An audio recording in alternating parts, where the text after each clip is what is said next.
Hello and welcome to the StrongCast, where it is our goal to help you perform without limitations.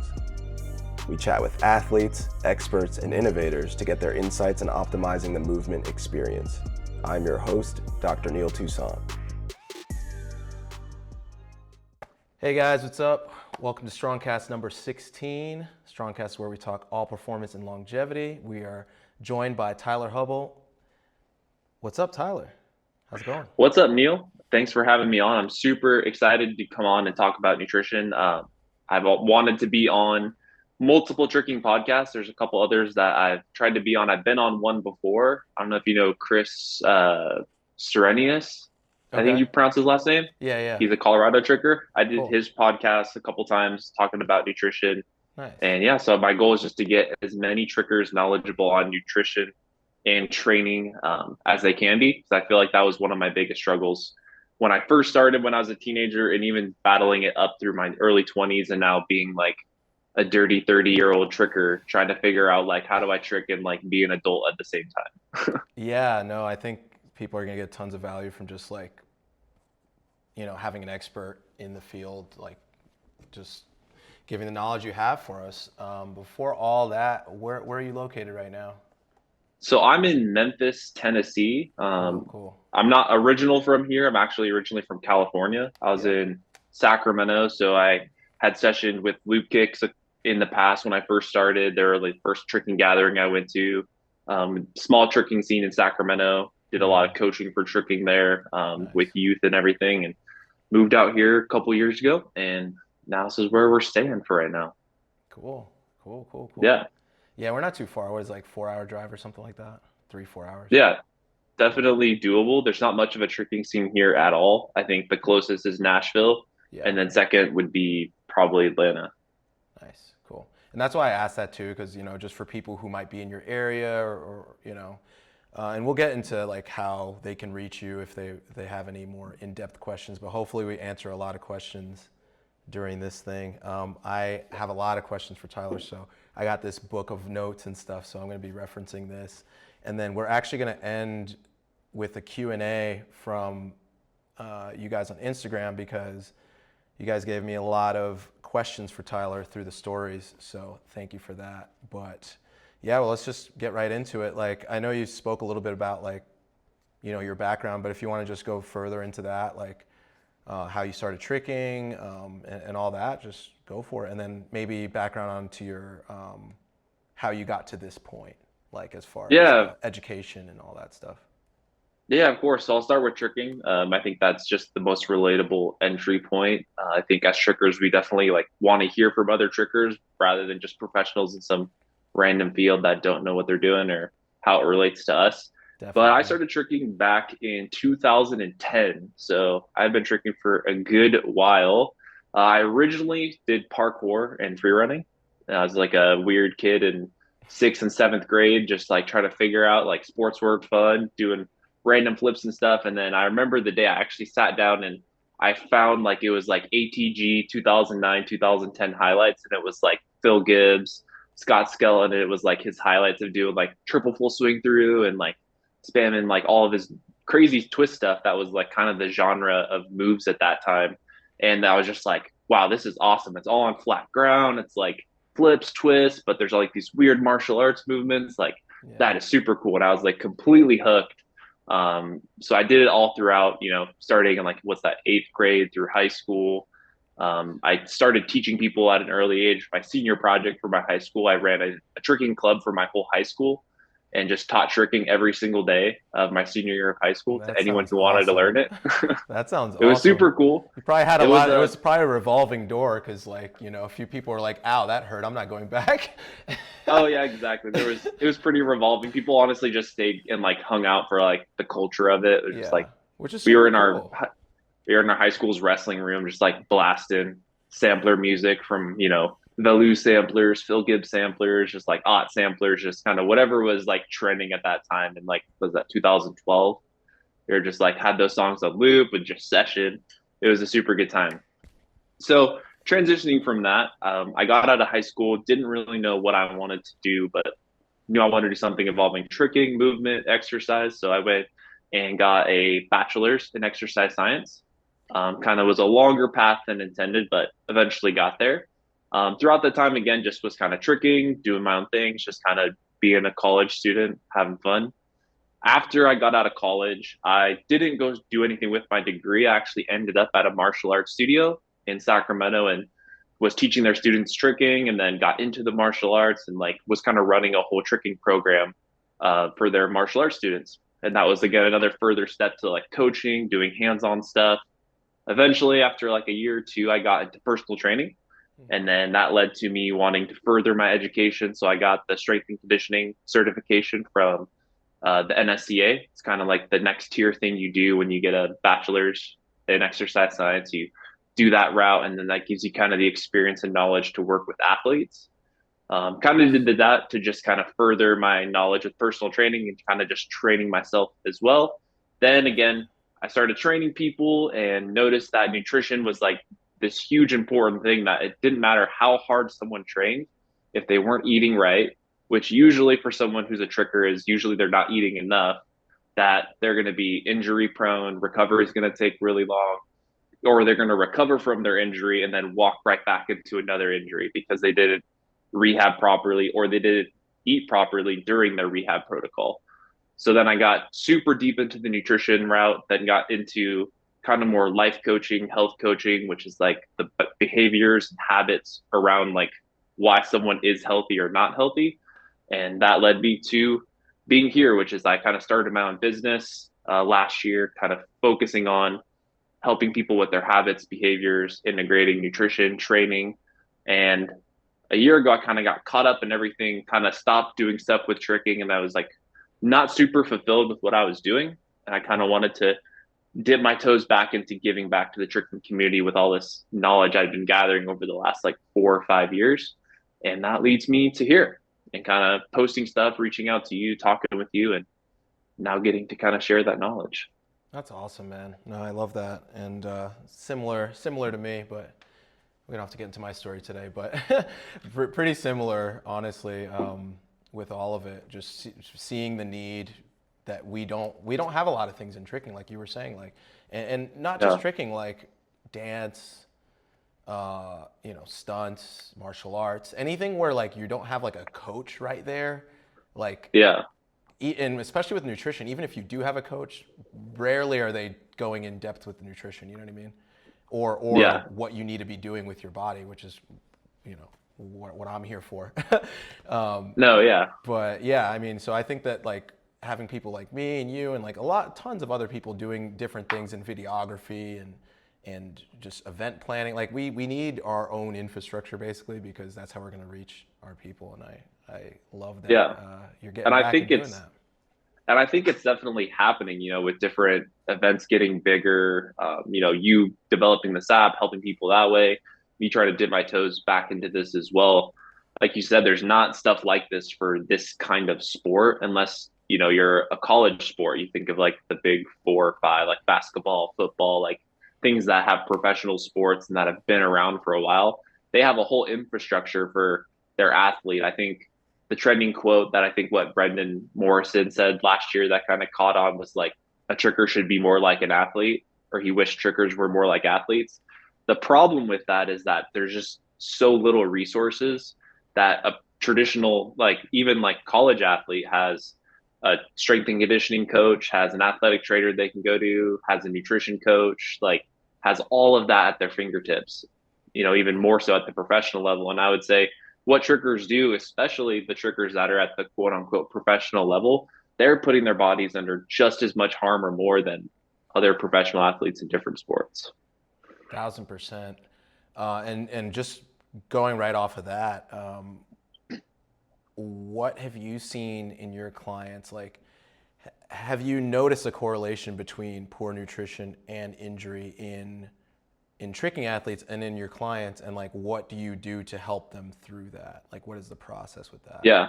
So what made me want to like again try to work with more tricking athletes as clients is I see these problems in like normal everyday people who aren't athletes. Yeah. Like I don't know if there's something going on in society the last couple years, but I would say the prevailing nutrition issue I find with everyone is being so busy and caught up with your day or your life that you're not eating enough. And you develop usually some form of metabolic syndrome, your metabolism slows down. Again, like all these trickle down effects of like getting poor sleep, stress levels being high, not being able to recover. I think the human body's crazy at how it can adapt to how well you push yourself. And I think in the athletic space, there's a lot of people who are like, oh, I feel fine. Like I can dub and triple cork and do all these crazy things. And like, I'm good. It's like, well, you're probably still a teenager or in your early 20s. Your body can probably push through literally anything, but we're trying to do the same thing like 5 to 10 years from now, which is a lot of like the normal clients I see are in their 30s and they did all of this in their teens and 20s and just neglected treating their bodies right because they kind of get away with it. Yeah. That they're now dealing with that. And it can be so much harder to address it then where it's like for me personally, like I wish I would have known some of that stuff when I started tricking and I probably would have avoided way more injuries, would have been at a different tricking level by avoiding those injuries, could probably trick a lot more and a lot better now than than I do currently with that knowledge. Yeah. So, what is your best way? Because as a physical therapist, I also have this issue. But like, what's your best way to convince somebody who hasn't had an issue that they need to do something to prevent it? Because that is like the main thing. Like people, the information's out there. Yeah. Everyone pretty much knows that at least they might not know exactly how to eat or how to work out or whatever, but they know that they can Mhm. receive that information, and Yeah. they're not seeking that because they feel fine. So how do you Mhm. convince somebody who feels fine to go down those routes of eating better, taking care of their body, doing some mobility stuff, recovering, Yeah. sleeping? Like, what is your go-to with your clients? Yeah, I mean, like painting a picture, like if you're someone who's, 5 to 10 years ahead of them, being able to like talk to them and relate to them with your own personal experiences can kind of Yeah. like shed light on the situation, potentially create some buy-in. Mm-hmm. But I mean, especially with like normal clients, they're not trickers, that a lot of it is they have to go through something that like pushes them over the edge a little bit to like they get their eyes opened a little bit. It could be for a trigger, it could be maybe they like tear their Achilles, which how many triggers did that last year. I mean, God, it's like I hope it doesn't have to be that severe to like start Yeah, thinking about this stuff.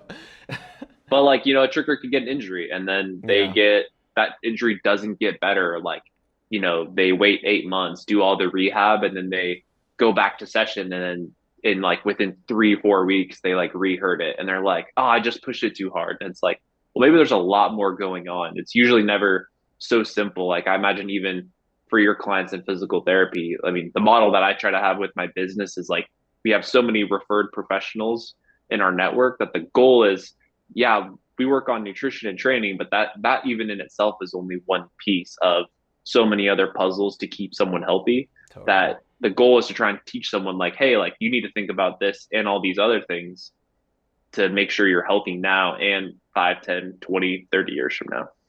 Totally. Totally. Yeah, it is difficult. Like for me personally, what I like to do is pretty similar to what you said, which is just to be like, yo, like at least luckily now we have so many examples in the Yeah. tricking community. And I do think the needle's starting to turn. I really do. I think people are really starting to realize that this stuff's really important. I'm getting more and more like DMs and stuff every day about people just being like, hey, like, how can I prevent stuff versus like in the past it'd be just like, yo, I am screwed right now, help. It's Yeah. like, well, now we're starting to get people thinking about this stuff a little bit earlier. And that would be like one takeaway that I would like anybody listening to this to take is just like, we have the knowledge, we have the technology, let's start taking what you're gonna be telling us to heart and start trying to make some real changes in our lives. And we'll get into habit forming and all that stuff. Hmm. But yeah, I mean that's the main thing. Like you can get so much information. We get information all the time, every day, Yeah. And and I we think we that's, don't utilize it. yeah, I'd say that's kind of the problem. Like another big takeaway, kind of just going off of yours, is that there is so much information, even just take nutrition, like however many diets are trending or like how much you should eat or what you should do. It's like just pick something and try it. Like so many people are like they try one thing and there's so much information that they try something for 1 week and they're like I don't know if that did anything. Like I'm gonna try something else. Like I'm sure you have people that come to you for like rehab or something and they're like, yeah, I did this one exercise for like 5 days and it didn't do anything. And you're like, oh no, you have to do that for like weeks Yeah. before you see a difference. It's like too many people, I think, because of that information, there's so much noise that they just want to try like as many things as possible and they're hoping that they're gonna find some magical thing that makes them feel better in like one day. Whereas it's like you have to pick something. Like how I got into nutrition before all my education was I just picked random diets and was like, I'm going to do that for 3 months and see how I feel. And then it was like, okay, I know that's like terrible. I'm going to do something else. And I just started to build this information and it again made it easier to connect with people too. Like, hey, don't do this, or hey, this is how long you need to go first before, trying something else. I think that's awesome. And I've actually done similarly with nutrition and all that. Like Mm-hmm. I've tried a lot of different stuff as well. Maybe not as much as you, but I've definitely tried a few things here and there. And I think that those trials give us information, insight into like how it affects our body. So what do you think about somebody watching this that might want to try something new? Like do you advocate your clients to like try different diets or different foods, or like what's your take on I feel like there's maybe two potential ways you can go about it, which is like one is like, okay, this stuff is good for me, and this amount and quantity is good for me, so let me just keep doing that, versus like the let me try a bunch of different things and keep it interesting and all that. Like, what's your take on all that? Yeah, so I would say like every single diet works for a person. Whether that works for someone, it depends on if they like that food, if it matches their lifestyle. I would say if anyone wants anywhere to start, I would just try to figure out one, how much food do you need to eat? There's literally thousands of calculators. It doesn't matter which one you use. They're all equally inaccurate, but they give you a starting point and just see where your intake is compared to that calculator. If you're significantly far away from that, and I guarantee if you put in how many hours you work out, you train, you trick, whatever you do, you'll find that you're probably eating less than that. And Yeah. someone might be like, oh, but like I eat terrible food. It's like, but when you actually backtrack someone's day, a lot of the time, like, oh, I hear about this intermittent fasting. So I skip breakfast and I'm really busy during, college or my job. So I have a super small lunch and then I do a binge dinner and it feels like they eat a lot of bad food, which might be a lot of calories, but it's like a fraction of what they need for the day. So then they're actually under eating. So I would say if anyone wants somewhere to start, track where your food's at and get your quantity in place first and then focus on quantity and then focus on quality. Like again, moderation with quality from there. But I would say the average sugar, if they were to start somewhere, I would just try to eat at that formula number and just get an idea of how that makes you feel. Nice. So let's just going further in that, like, just give me two or three specific ways that they can start tracking. Maybe at least one where if they're like me, they don't like actually tracking and they like, Yeah. seeing what goes So the on. so the the unfun coaching thing is like tracking. Like I tell people, tracking does suck. There's no way to make tracking not suck, and you kind of have to take on that suck for a little bit. It's like it is not fun to like look at it and be aware of that and like weigh things out, but it's like that time you're putting into that. Again, like most people eat the same 8 to 10 meals every single day for like their whole life usually, Yeah. outside of like going out to eat and things like that, but the Mm, things that they cook at home. So it's like in all reality, after like 2 to 3 weeks of tracking, you've probably tracked a mixture of everything you'll possibly eat, and then it immediately gets easier to track after that point because you kind of like front loaded a lot of the work by like learning how to do it for the most part. I would the two big apps, there's apps that you can use on your phone. One's MyFitnessPal, and I think the other one's called Chronometer. They're the two biggest ones. They have the biggest databases. You can scan barcodes, you can enter in the things into your specific meals. I think each of those has like a built-in formula you can follow. That hmm. would be the easiest place to start. How do you spell the second one? Because I haven't heard of that one actually. I think it's like Chrono and then meter, Okay. Meter. Chronometer. Cool. Nice. Yeah. And so what I'm getting from you though is that because a lot of people might think that they have to track their whole lives. So what I'm getting from what you're saying is that you don't have to track forever. You can track just for a few weeks maybe and then figure it out from there. So like Yeah. how would that process go for somebody trying Yeah. So to I do would say this? like in an initial spot, you would track for 30 days. Okay. You get an idea of even maybe not even 30 days, maybe a week. Because maybe you track and you're like, oh, I'm eating what I should. The chances of that I would say are just very slim if you're a tricker and you're listening to this. But track for just 1 week and tell yourself, I'm just gonna do 7 days. Let that 7 days I like open your eyes a little bit to how much you're off. I remember the first time I tracked and I was super underweight because I was a tricker, was like, oh, I have to be as skinny as possible so I could twist faster, right? Like that makes sense. And then I was like, but I'm like always injured and always dealing with this. And I was like, got crummy sleep and all this. I was like, let me track my calories. And I was eating like 1,800 calories a day less than I should be. Wow. And I was like, oh, that's a problem. And I was like, I've been doing that for like 3 years. So it's like no wonder I haven't been able to progress with tricks, got injured regularly, couldn't recover from tricks, all this different stuff. And so what I did was I tracked for a week, and that opened my eyes to being like, this actually might solve a lot of my problems. And that created some internal motivation and drive to like stick to it, figure out how I should up my calories, which is a whole other topic. But I would say do 7 days, let the difference open your eyes a little bit, and hopefully that creates a little bit of internal motivation, and then figure out what the process should be from there. I really like that approach a lot, actually, because it's the first time I think I've heard somebody say quantity before quality. A lot of times people are focusing on like, oh, don't eat this, don't eat that, and I think Yeah. that increases the barrier to entry on this kind of stuff, because somebody's going to be very intimidated by that. They're going to be like, well, like, okay, oh man, I ate this, like I ate a piece of candy, like I'm a bad person, all this kind, all these kinds of Yeah. thoughts happen, and then now you haven't started anything or you just gave up immediately. But if you can just focus on quantity of stuff you already eat, then you're Mm-hmm. that much more like it's just easier. It's like, okay, all I have to do is know how much I eat. Like that's actually I kind of want to know that Yeah. instead of being And like, it's I like, don't really want to know all these ingredients, but I do want to know how much I'm eating maybe and like see yeah. if I can affect my training that way. And it is like a little bit of a psychology thing. Like you said, like people focus on like, you should eat this, you shouldn't eat that. For someone who doesn't eat enough, all that does is create a reason to not eat more, Yeah. which then like holds you back even more, where you're like, well, my problem is I don't eat enough. And I have these 20 different doctors peddling different diets, and I essentially feel like I can't eat anything. Yeah. So it just perpetuates the problem. Yeah, absolutely. So then after, so let's say, I kind of want to do this part where like we take somebody through so they have the steps from start to finish as to Yeah, how they absolutely.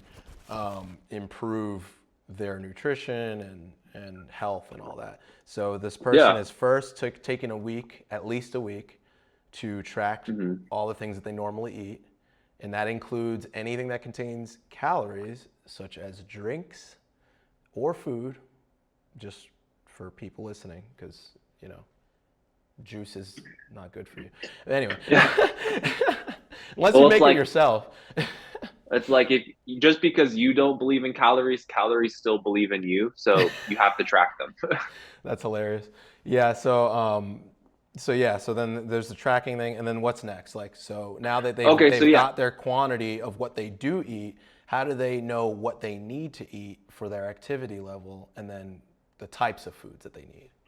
yeah. So like I said, there's calculators out there where you can put in your height, your weight. I would stray away from things that are goal based. I would always tell someone if there's a goal on the calculator, if you're just trying to figure things out, hit that you're just trying to maintain your weight. You're not trying to gain or lose because it'll change the formula. So hit your height, your weight, say that you're going to maintain your weight, and then usually depending on the calculator it asks for like how many training sessions you do a week or how many hours of exercise do you do a week. It'll ask it in different ways, but it's kind of intuitive. You just fill it out, go through your week, and then it'll pop out and it'll say you need to eat 3,000 calories a day to maintain your weight.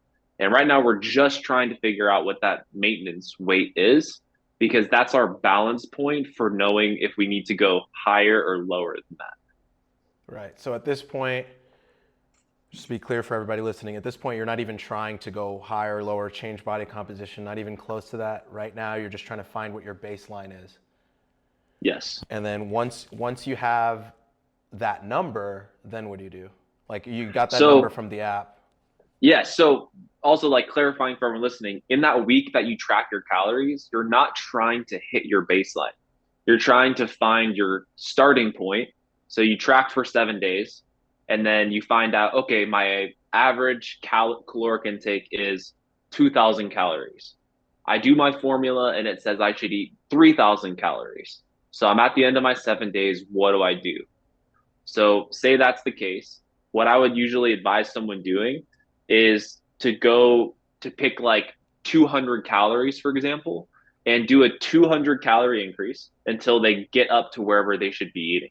So it's a super gradual, you're not super like trying to integrate a ton of food because most likely they won't be able to handle it or it'll have a bad response. So basically, you find out your starting point, you find out where you should be, and then you just do a slow increase till you get to there. And then all you're doing in that process is just trying to understand how you feel during that process. Is there anything that's improving? It might not necessarily be you went from being able to double cork to triple cork, but it could just be that your sleep got a little bit better. You're maybe less stressed. You're not needing as much caffeine to go into the session. You're even like your mood throughout your day with your friends, your family, significant other, whatever. You find that those improve even.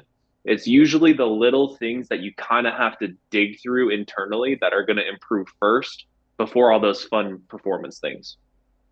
Yeah. I'm loving this because it's so realistic and so approachable and so gradual that I think that all it takes is wanting to do it because you're laying it out, you know. Yeah. So that's 200 calorie increase, and this is estimates, but that's like a 200 Yeah. calorie increase every day for a week, and then the next week you go. How do you do it? Yeah. I would do 200 calories every week. So in that example we said where they're 2,000 calories and then they need to get up to 3,000, Yep. it would be week one, 2,200 calories. Yeah. Week two, 2,400. Week three, 26, and then it'd go on. And it might not be linear because, and this is real world stuff, like even within that first week, that number was probably their average intake, but they probably had days that were lower than that and days that were higher than that. Yeah. So the goal for that initial phase two is also just building consistency with being able to eat the same. Because if someone eats 1,000 calories one day, 2,000 calories the other day, and then like it's all over the place, it's also you can't even know if what you're eating is bothering you in the first place if you eat so different every day. So usually that process takes a little bit longer because someone has to learn how to consistently eat the same amount of food. Like I need to learn how to eat 2,000 calories every single day. And then I need to figure out how to do 2,200 calories every day. So someone can, with the right motivation, get that down within a week, but maybe it takes 2 weeks. And again, it's like you're not trying to rush it. You're trying to like figure out how to do this sustainably so that you can keep up with it. If you're in like a race to get there, you're probably going to burn out and then you'll get there and be like, great. And then it'll fall apart. The paradox. This is the Yeah. paradox because going back to the beginning, it's like you don't do anything until you're at your breaking point, and now you want quick results, and it takes a long time, and then you're just Yep. frustrated. So That's the that's why hardest sell prevention's the for, best. yes. But yeah, it's the hardest sell for what? Sorry, you're gonna say. I was just, that's the hardest sell for any sort of bodily improvement is that in all honesty, if you're trying to get a quick result, it's not going to work. Like, again, I always like to loop it back to analogies, and tricking's a good analogy. It's like you're not going to go from not being able to swing a cork to swinging triple corks overnight just because you want to will it into existence. It's like there's a progression path. And if you don't rush that progression path, you'll get stronger, you won't get injured, and you'll eventually get there. But it's going to take time. And you'll get there faster if you don't rush it. Exactly. If You you know? avoid the pitfalls and the injuries and all that other stuff, it makes the process a lot more fun. Yeah, we're all going to be really zen by the end of our tricking journeys because it's like, I don't want it, but if I want it, then, yeah, you get what Yeah. I'm saying. But all right, so the next step on this journey you're taking us on, so they're approaching maintenance week after week, 2000, 2200, 24, 26.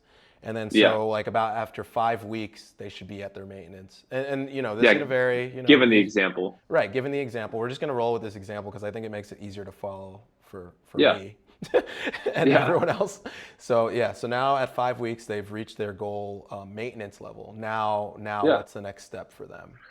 So now is they get to kind of look at where they're at. So I would say if you're eating at maintenance regularly, you have the habits, behaviors, you can eat at that 3,000 calorie example regularly, you've earned the right to be able to change your body. I like to word it like that because you have to get there and sustain it to be able to earn the right to move one way or the other. So now it's very personal with what the goal is. Does someone feel like for their tricking they need to lose weight? Do they feel like they need to build muscle?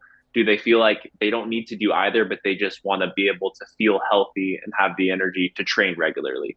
We'll say those are the three goals you can choose from, which would be lose body fat, maintain performance, or gain muscle. Yep. So with that being the case, it's pretty easy. You start at that maintenance level, and once someone gets to their maintenance level, they should stay there for probably, again, it's not going to sound fun, but like 1 to 2 months. Mm-hmm. Because sometimes the body takes a little bit to get used to that new level. And you'll also want to stay there just to see how you feel. Body comp changes will probably happen in the process of getting back to that same level. If someone was overeating and they're working towards that maintenance level, they'll probably lose a little bit of weight. If a tricker was under eating and works up to that, they'll probably gain a little bit of muscle. So they might get to a happy place in that process, and then they'll just want to learn how to maintain it. And then it'll be about nutrition around how do you optimize performance and how do you eat to make sure you train right. But again, that's like advanced stuff. I would Mm-hmm. say 99% of trickers out there just need to do the basic stuff, figure out how much they need to eat, and do that regularly. And they'll feel so much better. Okay, so if somebody's trying to, can we just go quickly through maybe each of those Yeah, examples? Like absolutely. again, listen to him. You probably don't even need to be doing all this, but you know, let's get to that. For you know, there are a lot of, I think in our sport, it's disproportionately a lot of highly motivated, self-motivated people because there's no Yeah, coaches, and who else would flip in a field randomly? You know what I mean? Like except us, right? yeah, So I think that there might be some people at that point that you know want to push it to improve performance or to build muscle or to lose fat. So like let's just quickly go yeah, through each of those examples and just see how that might look for them. And yeah, yeah, absolutely. thank you. So we'll start with lose fat because that's kind of the simplest. Yeah. Once you're at your maintenance calories for 1 to 2 months, you're feeling good, you're seeing where your body's at. You simply drop your calories. You drop your calories by 300 to 500 wherever you're at, and you hold there. And you have to track your body weight probably once a week, not every day, because every day you can go up and down. Like you can go to the bathroom one morning and you weigh 8 pounds less, and you're like, nice, I lost weight. And it's like, no, you just had a really big bowel movement. Yeah. Yeah. Yeah. So I usually do once a week. And then if you feel your weight loss stalls, then you probably have to go maybe 300 more down. And when you're in that process of decreasing your calories to lose body fat, your training shouldn't change for the most part. Um, you should be doing weightlifting at the same time. You want to be doing all the things that tell your body that muscle is important and you don't want to lose it.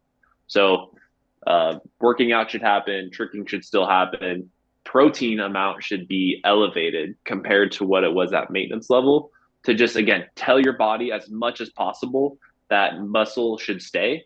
Because again, when you go into a calorie deficit, your body wants to lose weight somehow. It's going to eat up either your muscle or your fat. It honestly is going to do a little bit of both. But doing things like working out regularly, eating protein helps you retain as much muscle as possible and get down to those like lower body fat percentages. Nice. And Cool. So that then would be how you do it. yeah. And then what people don't talk about is once they lose weight, you want to again reverse back up to your maintenance level because you don't want to live at that low calorie amount. So you want to then redo that initial process of raising your calories a little bit. which again, your body will adapt to that. You should have lost fat and you'll get back up to like maybe not the same maintenance level, maybe slightly lower, but you'll be eating more than you were at like the bottom of your diet, if that makes sense. Yeah. Like bodybuilders, for example, is an extreme example of that. They basically ramp up their calories and then slowly cut them down, and then they reverse back up. And that's kind of, they do that seasonally, and that's how they continually build muscle, lose body fat, and get bigger. Of course, there's other things involved with that that trickers shouldn't do, but that's a different conversation. Definitely.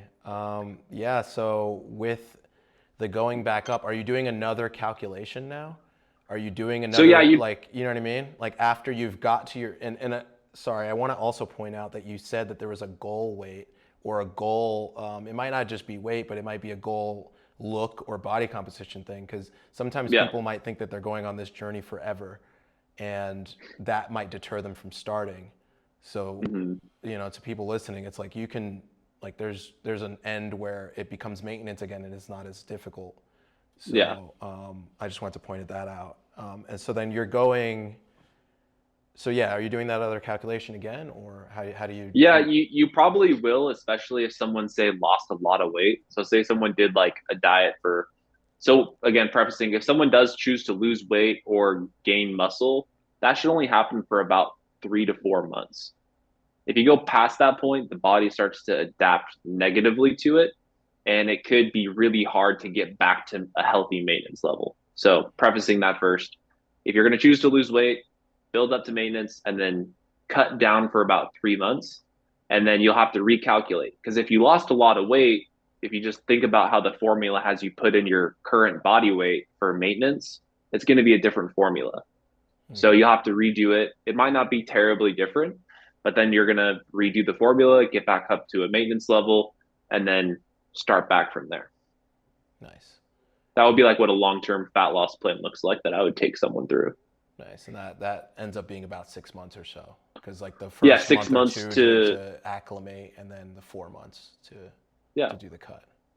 So then, contrary to that, on the other side, say someone wants to gain muscle, they want to improve their strength. They're like really skinny. They're like, if I had bigger legs, I could probably trick better. So they want to build muscle. Same thing. You get up to that maintenance level, and then you probably increase your calories by like 300 to 500, and you do that. You'd want to be careful with it. It's going to be different for every person, but you'll want to, again, weigh yourself regularly. You'll want to visually kind of look at yourself. You want to see muscle go on. It's going to go on slow. Muscle goes on slower than fat comes off. So you want to see an improvement. You'll see your weight go up. Again, if you're an under eating tricker, that you'll probably gain muscle really, really easily. I did this for myself last year, and I gained 15 to like almost 18 pounds of muscle in like 9 months. Um, That's Not pretty that that's good. regular, that's just an outlier because I was under eating at that time before that. So it was really easy. My body was like a sponge. It wanted to absorb all those calories, put on muscle, and it was good. So that would be like the other end.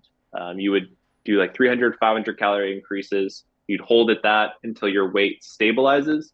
And if you want more muscle, then you'd go up another 300, 500 calories. And you keep doing that until you're at a happy spot. And then you'll probably have to return back down to a maintenance. The cool thing about building muscle is that it improves your maintenance level. So, what sets your maintenance calories is the amount of muscle you have on your body. That's going to be think about it, your total weight goes up, but it's not weight that you want to lose. So now your ceiling is a lot higher, which also, and on reverse, makes it a lot easier to lose weight.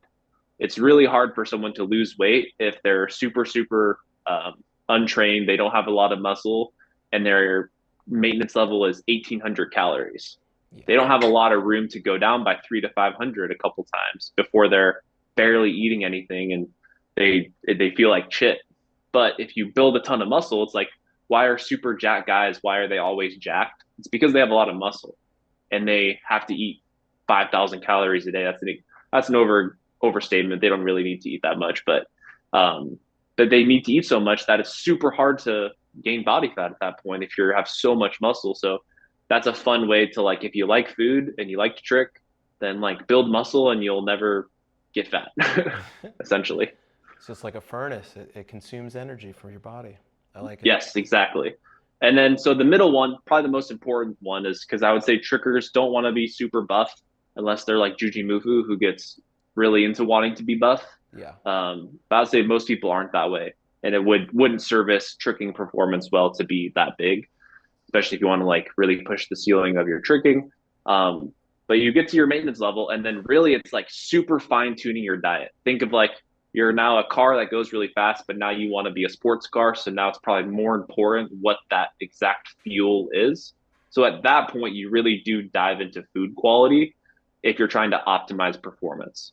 You want to be eating only things that digest really well for you. You want to be modulating your carbohydrate intake around your workout sessions. So most of your carbs will probably be pre-workout, post-workout, or pre-session, post-session, whatever that looks like for you. And those are going to be some of the bigger ways to modulate performance. Nice. I had a question about, so with losing fat, there was like a, okay, maybe don't do this for too long. Is there Yeah. that for muscle? Like, is there any taper period like where you want to like stop increasing the calories? Or like for a tricker there Um, might be because of body composition, but like disregard yeah. that for a second. Like, is there any like health reason or any other reason? I would say there's different people that'll say different things. Okay. I think some people will be like, you should bulk for like a year before you try to cut. I think if you look at, again, life is long. If you're listening to this and you're probably like maybe in your early 20s, life is super, super long. So it's like not thinking about your health on a year timeline, but thinking about it like on a 5 to 10 to 20-year timeline. So I like more so to, especially for someone who's like a rec athlete or a tricking athlete, to do those muscle building sessions in 3 to 4 months. Because one, to build muscle, you have to probably proportionally be in the workout gym more than the tricking gym, which if you spend too long away from the tricking gym, your tricking skills are going to suffer. So those are still always a priority. So I think 3 to 4 months, you could increase your frequency in the gym, decrease your frequency tricking, kind of still work on like your base moves that you could do tricking wise. You're not trying to land new moves, but you're working out regularly with the intention of this 3 to 4 month period. My goal is to build muscle, not get better at tricking. And then after 3 to 4 months, you cycle back in. You're like, I built some new muscle. Let's try to like teach that muscle how to move with tricking is a way to look at it. And then you phase back into tricking. And then maybe 3 to 4 months down the road, you cycle back into building muscle because you didn't quite get back to where you were. That way you're consistently moving up year to year with your muscle and consistently moving up with tricking year to year as well. I'm gonna I'm gonna play devil's advocate because I know that there's somebody listening to this Yeah. saying, "Man, that sounds boring. I'm not doing any of that." Or that sounds like not fun. Like I just want to keep training. I only care about the tricks. I want to get better at those things. Like that's what I want Yeah. to do. That is perfectly valid, but you know, I would think that injuries are not fun. I know that from first experience. And then also Yeah. like not being strong enough to do some of the higher level skills is a thing. I think that people think it's like a myth or something, but you have to like put force into the ground for you to go up. And so Yeah. if you can't exert that much force, then it's going to be harder to do those higher level tricks. Like, yes, there's technique involved, obviously, but it is force and technique combined that makes the tricks happen. Mm-hmm. So I And I think think like, for with that devil advocate, like just like how every single person is different, there is huge genetic factors. There could be a random person that hit the genetic lottery where like they don't really need to spend much time in the gym. They build pretty easily. They build muscle pretty easily just by tricking. They can get away with just tricking. They never have gotten injured because they just again, that's them. But you could also be someone who's on the opposite end of that where you're like yeah, you need to do literally everything under the sun to not get injured and like roll sevens every single day, like hit the jackpot to not get injured, to be able to progress. And like again, like that's kind of like I'm not way on that end of the spectrum, but I've struggled with my tricks up and down and hit like peaks, gotten injured, hit a new peak, got injured, and as you get older with that too, like that starts to be a lot harder to come back from. And then you're like, oh, I'm just coasting now with my tricks, and you kind of like I feel like people get to that point, especially maybe like 5, 10 years ago, you'd have people who like stop tricking. They're like, I'm giving up on tricking. Like I just keep getting injured. Like it's not fun anymore. It's like, well, that's because they didn't do all this stuff that we're talking about. And like Yeah, you said, there's a way to prevent it. Like you can trick into your 30s, 40s, 50s if you want to, but it might require this level of like monitoring stuff. 1000%. It's not easy. No one said it was gonna be easy, but it is Yeah. there, and it is very possible, and it's all there. It's all there for us. No, I love this. Let's talk about, and I have this whole list that I didn't even get to. We're just talking right now. I think it's gonna be a part two, man. But I know there's so much to unpack with it. so much, so much. Part three maybe. But now we want to know, or I want to know, and I know that the people listening might want to know. Like, even though you said like stick to the basics, learn the basics, and then we'll go from there, right? Yeah. But what are those performance things that we can really start to move the needle with? If you're nuanced, if you feel okay for the person that feels good about their body composition, they feel like they're in a good spot with their tricking, they feel like they're at maintenance with their diet, they're not fluctuating much at all. Honestly, I feel like what I just described, like I'm not really fluctuating either way, too much. I feel pretty decent. Like, what are some things that you would advise to move the needle even further to improve performance? Yeah. So this is again, like I can do general recommendations, but it's going to Yeah. be different for almost every person. I would say if you're at that level where everything's kind of like, for the most part, like dialed in, you have to like go into experiment mode. And what I mean by that is like you have to start to, again, you can follow the basics. I would say like the first thing is everyone, I would say, without even tracking, they know what carbohydrates are. Like we know what foods have carbs and what foods don't have carbs for the most part. Those should be before and after your sessions. And when I say before your sessions, it should be like 3 to 4 hours before your session. You don't want to be eating too close to your session. If you do, you want it to be something that's like super easily digestible, which is probably going to be like a liquid. So think of like a Gatorade, which is like, again, sugary beverages. Oh no, like scary, but it's like you're actually about to go like session and work hard. So if you have that 30 minutes for your session or in the session, like it's going to go right into your blood. You're going to be using the blood sugar because you're active. Like that's perfectly fine. But I would say 3 to 4 hours, I would have like a carb and protein based meal. You kind of want to avoid fat, I think, going into a session. Again, it might not be everyone, but fat tends to be a little bit harder to digest. And that's what tends to make people feel a little heavy. So I would avoid that going into a session. And then post session, you want to do something that's like carbs and protein. You want to like easily shuttle in some carbs and some protein, and so it gets into your muscle to replenish the energy. That's super important. The post workout meal for people that do multiple sessions a day. This could be like you're at a gathering and there's a session in the morning and there's a session at lunch and there's a Yeah. session in the evening. Yeah. So if you want to have gas for the whole day, you want to be trying to get a little bit of carbs, a little bit of protein within like 30 minutes to an hour of a session being done so that you pretty much just have fuel for the next session. Because eventually you'll like, I think everyone's been like to a multi-day gathering and there's, you hit a wall at some point where like, I'm probably under eating because there's not really a ton of good food at a gathering, possibly. And I've sessioned so many times that like my gas tank is empty and like you just go to do a trick and it's like you're trying to fuel off adrenaline only, which I think you're dipping into a maybe a scary spot at that point. Oh yeah. Injuries can possibly happen at that It's point, the and best time for injuries to happen. I yeah. see it every single So gathering. that's what I would say. Really trying to optimize carb intake around sessions, and just play with it. It could be different amounts for different people. Again, it's going to be relative to your size. If you're really big, you probably need a little bit more. If you sessioned really hard the day prior to sessioning, you might need a little more going into it, depending on how much you depleted the day before.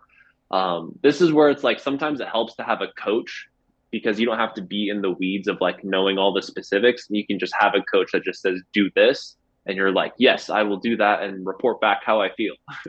And then Yep. it's like, cool. And then you teach them to like, oh, look, you did this experiment and this happened. How did you feel? And then they start to learn that on their own and then they can play with it themselves. That's a place to start for some people. Well, quickly, let's just get this out of the way. What are diet types? Like, what are you thinking about diet types as far as, because you haven't mentioned like, oh, keto or plant-based or carnivore or whatever else. So I'm probably gonna offend some people, but like I think the whole diet culture is like nonsense. I don't. What I mean by that is I'll never take away from someone saying a diet like changes their life. Like if someone said I did keto and I feel the best I've ever felt, I'm not going to tell them I'm like, well, keto was dumb and like that change you made was dumb. Like if they did that for them, that's great, and they probably learned a lot from that, but they might not need that diet anymore. Um, I say like if you know nothing about nutrition and you're like picking diets, it's like you're trying to like magically line up the right diet that's going to fix your problem, but that diet might not fix your specific problem. So diets fix specific problems, and if you don't have that problem, it's not going to work for you. So, for example, say someone who's trying to lose weight struggles with eating too much carbs, and they stumble on, hey, there's this keto thing. I'm going to try that. Well, if they have a problem of overeating carbs, and that's why they overconsume calories and why they're overweight, then keto is going to fix that because now they have no carbs. But that's just kind of like luck of the draw, if that makes sense.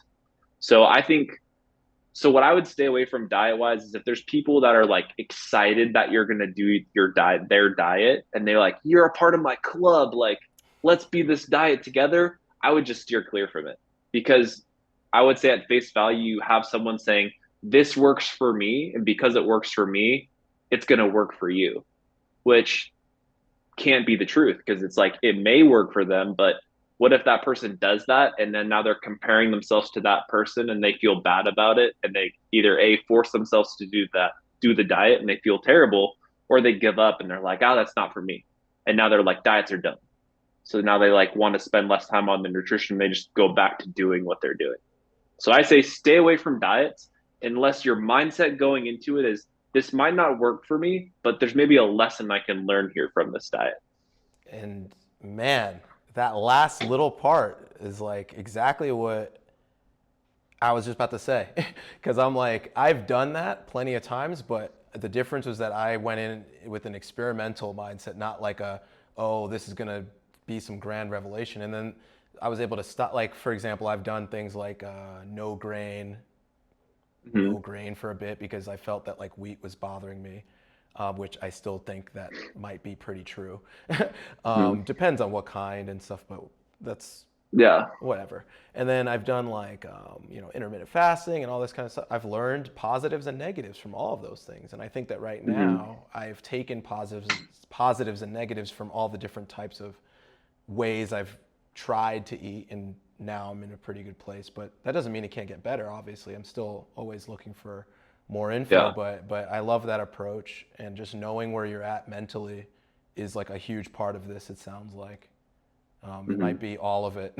It's I don't know, Yeah. like right? Isn't it seems like a very big psychological battle for. I mean, not very big. It depends on your level, like of where you're at. But for some people, it can be very very difficult to Yeah, and know like what there's to people eat. with like there's people that do have like genetic issues, autoimmune issues where figuring out what to eat is going to be so much harder than someone who has zero of has none of those issues. That if you have no issues and you're not allergic to any food, no food bothers you, you could probably get away with doing literally any diet and it working for you if you're eating the right amount of food.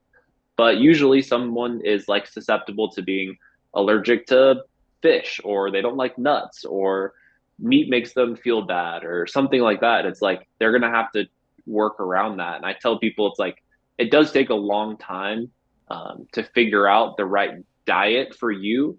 But it's like you're kind of using all of this evidence to like build your own like owner's manual of your body. And you're like, oh, I know these foods do well for me, and I know these foods don't do well for me. And oh, like when I eat after the session, 30 minutes after the session, I feel terrible and I want to like take a nap and like pass out. But oh, if I wait this longer, I have this food. And it just takes being aware and like remembering this stuff, essentially. Yeah, no, I love that. I love the experimental mindset, and I love like the owner's manual because that's how I've always approached it. Like, okay, all this work has happened. It was annoying to do something, workout wise, nutrition wise, whatever. But now I have this information that I can always use and now I know what to Yeah. fall back on if I feel any type of way. Hmm. So I love that.